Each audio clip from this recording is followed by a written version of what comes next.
عندكم صحة تاكلوا. طالما صحة البني آدم موجودة كلوا اللي بدكم إياه، ما في شيء ممنوع.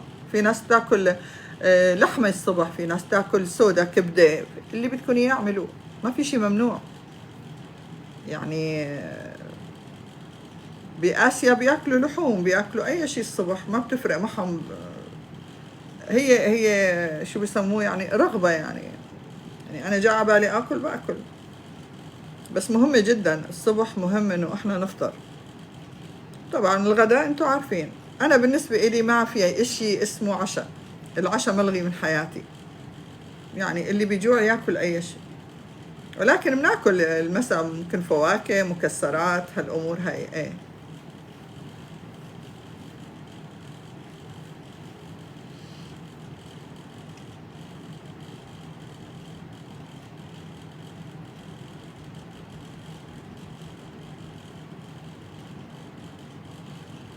لا ليه صيام متقطع ليه؟ لا شوفي، الشركات والعيادات اللي مفتوحة كيف بدها تشتغل يا شيرين؟